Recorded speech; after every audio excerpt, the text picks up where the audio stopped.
Hey, thanks for joining us online. We're back in our study of Romans. You know, when I was 10 years old, I went out for Little League football.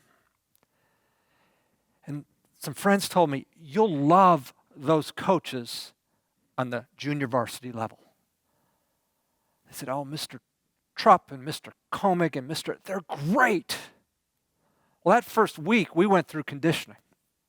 And here was the drill. They'd give us 30 seconds to line up, and if we didn't get our line straight, they'd make us run, and we'd come back and line up again. And we'd do a set of exercises, and if we didn't all finish together, they'd make us run again. And I'm thinking, what's great about these coaches? Well, later in the season, I found out what was great. They were building discipline, and they were building conditioning, and we had a really good team. And it was really a lot of fun playing for them. Well, in a similar way, we hear the word that God is faithful, and we think, great, He's faithful. But then we come to understand that part of His faithfulness is He will judge us, and we think, I don't get that. Just like when we were running and going through this discipline, we think, how can a faithful God judge us? Well, that's what I want to talk about this morning. So if you got a Bible, if you'd open it to Romans chapter 3, we're going to start in verse 1 and go all the way through verse 20, asking this question, how can a faithful God judge us? So let's get a quick snapshot of what's going on in Romans. Paul's written this letter to these people he's never met. And at the front of the letter, he puts this thesis. He said, I'm not ashamed of the gospel, for it's the power of salvation to the Jew first and then to the Greek. And then he begins to build a case why he's not ashamed of the gospel. And he starts with the Gentiles, the people who never heard special revelation from God. He said, they're still guilty because God has shown Himself in the creation. And then he turned his focus to the Jew, the religious person who had special revelation from God. And he said, your status doesn't mean you'll escape the judgment of God. And in fact, at the end of chapter 2, he went through two of their religious badges of honor. The scriptures and circumcision. He said, you count on these things and they won't win you favor with God.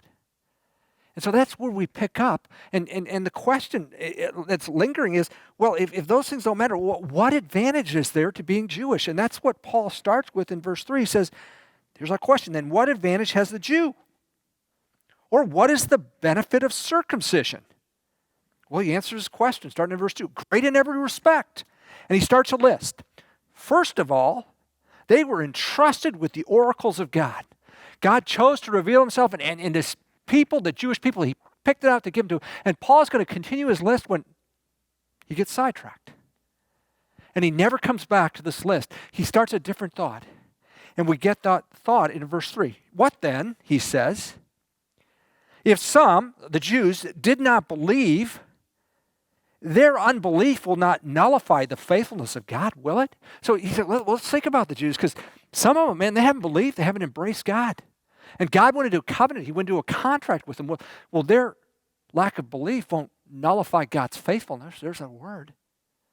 See, if we make a contract and you and I agree on something and you say you'll do this and I'll pay you that, but you don't do it, then I'm free from my obligation. I don't have to pay you anything because you didn't hold up your end of the contract. And Paul's saying, is that the way God works? We don't hold up our end of the contract and God says, I'm done. No, that's not the way God works. He answers that question in verse 4. May it never be, he says. Rather, let God be found true, faithful to Himself, though every man be found a liar.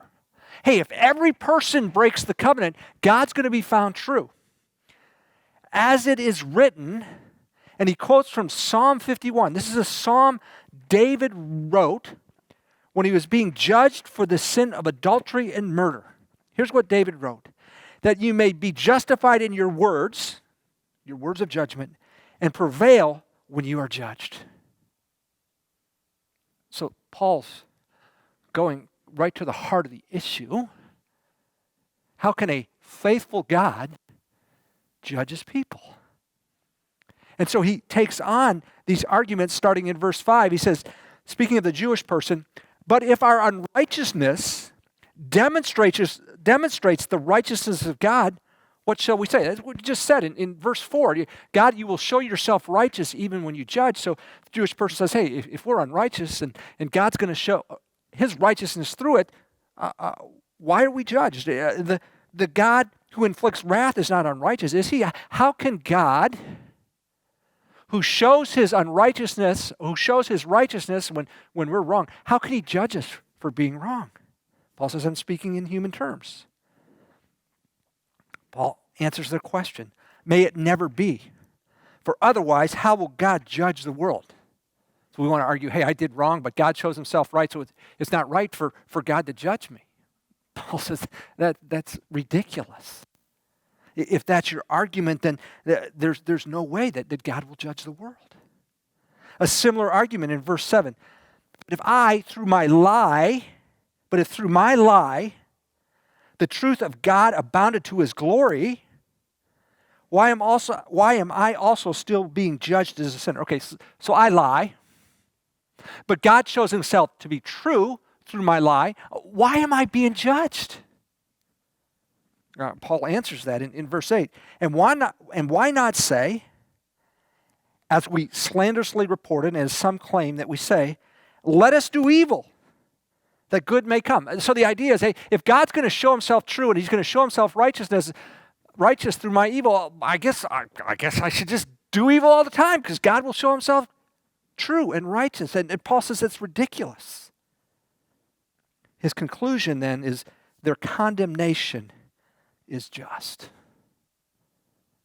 Jewish person's trying to get off for doing wrong because God shows himself to be true. So let me see if I can bring it home this way.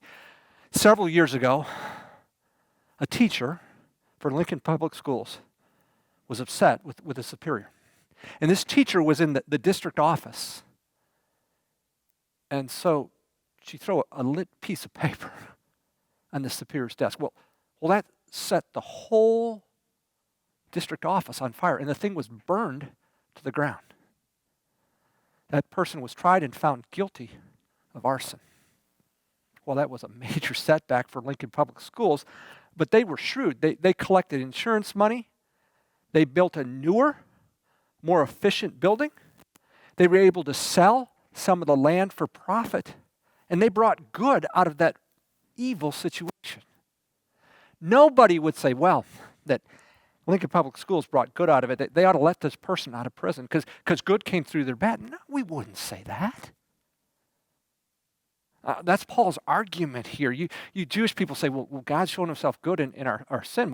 Why doesn't he let us off? God is just, and God is righteous, and that's part of his character. See, when we say God is faithful, we're saying that God is faithful to himself. We want to say God is faithful. That means he looks past. No. God is faithful to his character. He's just, and he's righteous, and he will judge sin. If God stops being that, our world's in trouble. We have no basis for justice. We have no heaven to look forward to that will be completely sin-free. Let me see if I can bring it home this way. Imagine us in Lincoln, Nebraska, are served by a judge who just can't bring himself to hand down a sentence. A person can be convicted of a crime, a murder, an assault, but though it was heinous and though people were hurt, he's just so soft-hearted. He can't do it. What kind of a community are we living in? We're living in fear because no one will execute justice. Imagine you're a police officer or you're in the district attorney's office and you're serving under this kind of judge. Why would you do your job? There's no reason because the judge will not do what he's supposed to do and execute a sentence. We desperately need God to be just and righteous. So we're wrestling with this question, how can a faithful God judge us? God's faithfulness means he must judge us. God's faithfulness means he must judge us. And Paul's bringing this point to light because the Jewish person wants to say, no, not me, because I've got this elevated status, I've got this position. Somehow I get off on God's judgment. Paul's saying, no, that doesn't get you off. You will be held accountable like every other person for their actions. Well, you say, Andy, that's all good and well, and I'm sorry the Jewish person had that problem, but what does that have to do with me? When I worked campus ministry, I had the chance to talk with hundreds, and I would say even into thousands of college students. And when I would talk to them about being a sinner, I said, let's put the Bible aside for a second. Let's just use your own moral code. Do you break your own moral code? And every one of them would say, yeah, I do. So we don't need the Bible to prove that you're guilty of sin. You would admit it. Yeah. Well, what kind of consequence is that for your sin? Is there a God who judges sin? Well, yeah. Well, who does God judge? Well, he judges Hitler, and he judges Stalin, and he judges Genghis Khan, and all those people way down there. And somewhere up here, he draws a line, and I just know I'm somewhere above that line. Well, where exactly is that line? I don't know. I just know I'm above that line. See, we're all guilty of doing what the Jewish person that Paul's pointing out here. We all want to somehow set ourselves, somehow, some way, we get off God's judgment. All those other people, those really bad people, but not me, not us. Paul wants to take that on. And so he does in verse 9. Here's what he says. What then? Are we better than they? No, that's a rhetorical question. Not at all. For we have already charged that both Jews and Greeks are all under sin. We're all under judgment of God. There's no special status that gets us off. Paul then quotes from Psalm 14, 1 through 3 to say, you want to know one of the symptoms? Listen to your words. He'll talk about the lips, the mouth, and the throat. Our words reveal what's in our heart. Here's what he says, as it is written. Verses 10 through 12 talk about the fact that we all push back on God. We all push away from him. Here's what it says from Psalm 14, 1 through 3. There is none righteous, not even one. There's none who understands. There's no one who seeks for God. All have turned aside together. They have become useless. There is no one who does good. There's not even one. Paul's point is no one seeks for God. No one does good. Well, Andy, you say there's philanthropic works all over, but those are driven by a corrupted heart. I do it to assuage my guilt. I do it to feel better about myself. I do it to look good. Paul says, from God's perspective, no one does good. Then, this is what I was talking about, Paul quotes a bunch of Psalms to say, you want evidence for a corrupt heart? It's in our words. And here's what he has to say. Their throat is an open grave. With their tongues they keep deceiving. The poison of asps is under their lips, whose mouth is full of cursing and bitterness. Why is Paul so concerned about our words? Because our words show what's in our heart. We can't control it. It comes out. And maybe it's conversations we have with ourselves, but they indicate that something's very wrong. You know, if you or I were to listen to a recording of what we said or the conversations we had in our mind just from this last week, I think we'd all cringe. We'd all say, something's wrong there. And Paul's saying our words show that we've pushed back on God. We've done our own thing. There's no one who seeks God. There's no one who does good. It's shown in our words. Paul then goes on in verses 15 and 16 and 17 to quote Isaiah 59, 7 and 8. It says, you know what? When we decide to live for self, when we push back on God, the outcome is violence. Listen to what he says in verse 15. Their feet are swift to shed blood. Destruction and misery are in their paths, and the path of peace they have not known. Look, when there's no God, and all I've got is 60 or 80 years or whatever I have to get what I want, I'm going to take what I can get, and if you get in my way, I'll do what I have to do. If I have to get violent, so be it. You know, if there's a law that keeps me from doing it, then I'll go backward. I'll go around your back. I'll gossip. I'll talk you down.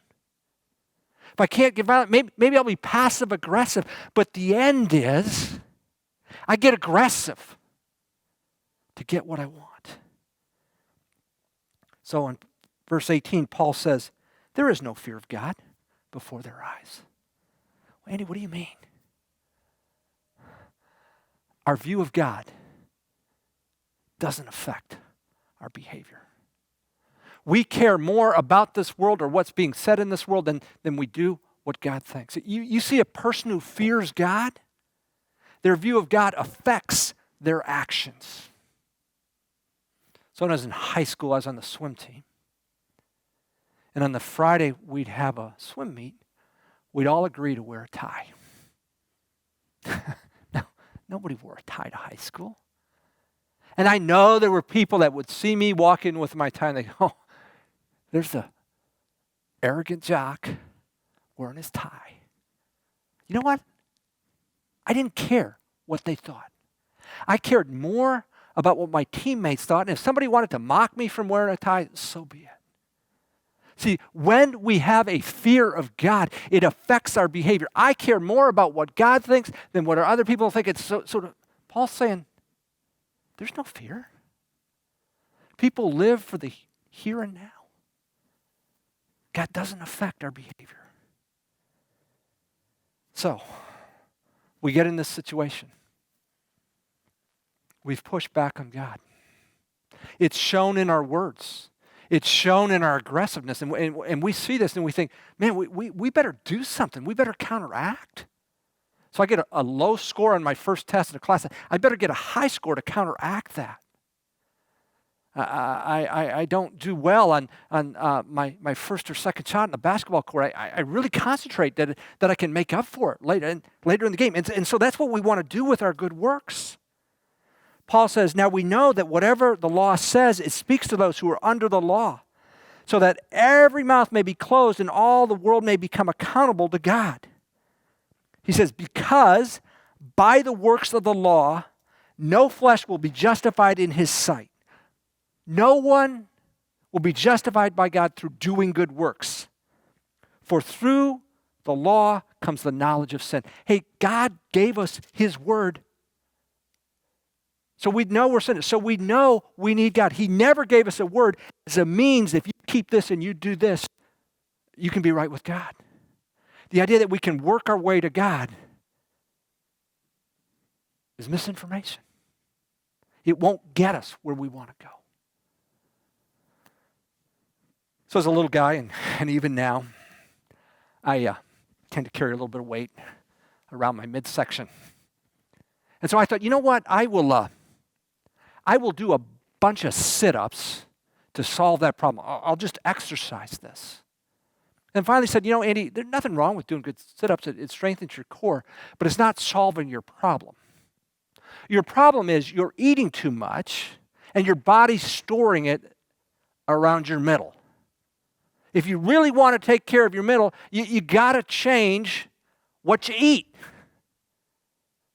So if we've got these problems with our words and our actions and we think, well, we'll do good works, it's like me doing the sit-ups. It doesn't work. We need a change of heart. And that's where the gospel comes in. Because what we've seen in this passage is there's no elevated status. Nobody gets off. All of us are under condemnation. All of us have our words show that we're guilty. All of us have the tendency to be aggressive. And all of us tend to think, well, maybe if I do enough good works. Paul says that won't work. That won't get us there. Well, Andy, this is kind of a depressing passage. Do you have any good news for me? As a matter of fact, I do. I want us to remember this is in the context of the book of Romans. And Paul started this book with these words. He said, I'm not ashamed of the gospel. Why, Paul? Why are you so emphatic about this? For it is the power of God for salvation to everyone who believes, to the Jew first and also to the Greek. In the gospel is the remedy for this situation we've just looked at in Romans 3.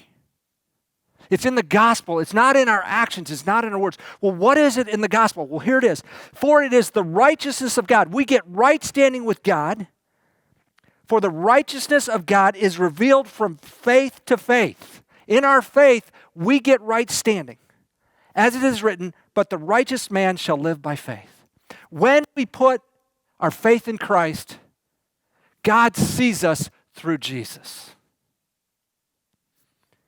So my first year with Campus Crusade, I was working in Colorado, and I would drive back to Dallas to meet with my donors and try and raise more support. And there I would meet with a lot of college friends. And I had a beater of a car that was about to die. So we went to a dealership in Dallas, and I saw this car that was a year old, and it was a make and a model that was Consumer Reports said was highly reliable. And so I went to talk to the salesman about it and about getting credit, and he came back and he said, your credit score, you just don't have enough credit. We're not going to be able to lend you money. At which point my friend says, I'll co-sign for him. I say, you can't do that. He said, sure I can. At that point, the salesman goes, and he gets another contract, and I'm talking with my friend, and he comes back with a contract, and my friend says, where do I sign? And the guy says, sign right there. And he signs. He says, now, Andy, you need to sign here. All of a sudden, they were willing to lend me money. Why? Because they weren't looking at me through my credit score. They were looking at me through his credit score. And before that, I wasn't worth lending money. But because of him, now I was a good credit risk. Do you understand that before Jesus, our score doesn't match up to God's standards? But in the gospel, the righteousness of God is revealed, and God sees us with Jesus' score, and he's perfect. And all of a sudden, we're restored. What we couldn't do on our own, Jesus does for us. That's why Paul says, I'm not ashamed of the gospel. For it's the power of salvation to the Jew first, to the religious, and then to the Greek, to the non-religious. For any who would believe. Man, in a time of crisis, that's good news. That's good news. I'm following the news like you are, and I'm seeing this social distancing is working. And there was a time I saw projections of 250,000 deaths in the United States, and now that's down to 60,000. And man, I rejoice about that. That could be a savings of 150 to 200,000 lives, and that's worth celebrating. But I want to remind you of this for those 150 to 200,000 people. It only puts off the inevitable. We're all going to die someday. If COVID-19 doesn't get us, something else will. And the message is, without Jesus, we don't make God's standards. It is in the gospel that we're saved from that judgment. If there's any silver lining in this COVID-19 crisis, it reminds us we're not in control. That has become more clear to me than ever. As a little kid, I didn't love these amusement rides. I just kind of get scared by them. So finally I got talked into one. And we're on one of these cars that it's going to throw you off the track, and it goes here and there. And I'm kind of freaking out. And in the middle, there's this wheel. So as we're going, I'm turning that wheel for all I'm worth. And we finish. And whew. You know what my friend says to me when we get off? Andy, that wheel was for show. That didn't do anything in directing the car. And it made me realize when I get on one of those rides, I'm really relying on the designer. I hope the designer got it right. And the designers of the rides gives us some things we can do. Keep your seatbelt on, don't stand up. And there's some things we can do in this COVID crisis to mitigate some of the stuff. But in the end, we're desperately dependent on the designer. Here's what the designer has told us in life. We need to believe in Jesus to be right with God. We need to believe in Jesus to be connected to the one who is in control. Because he's faithful to his character. And because of that, he is just and he is righteous and he will judge us. About 4 years ago, our family was out in Colorado for vacation. We're up on Mount Evans. It's about, 10 or 11,000. It's above tree line. And all of a sudden, we see a storm coming in. And I say to my wife, Hope, we need to get down. So we worked our way down the mountain. But imagine if a 18-wheeler had jackknifed and there was no way down. And here comes this storm and it's coming. What would we do? We're above tree line. What would we do if we're in that case, if we could find a shelter, a cave that we could go in? We'd still experience the judgment on the mountain, but we'd experience very differently if we were under a shelter than if we were out on the mountain. If we were out on the mountain above the tree line, it'd be a terrifying thing. If we're in shelter, it'd be an amazing thing, it'd be an awesome thing, because we're protected. Do you understand the judgment of God is inevitable? And Paul's saying, I've got a shelter. His name is Jesus, and it will change the way you and I experience the judgment of God. He is faithful, and he will judge us. But he is also gracious and merciful and offers us a place out of the judgment of God. And that place is in Jesus. Would you pray with me? Our Father in heaven, we're grateful for Jesus, who frees us from the judgment of God. Our score doesn't end up. That this passage says that our words show us, our aggressiveness shows us, our works fall short. We'd like to think we have an elevated status, but we don't. Lord, that we take hold of you, especially in this time of uncertainty. Pray in Christ's name. Amen.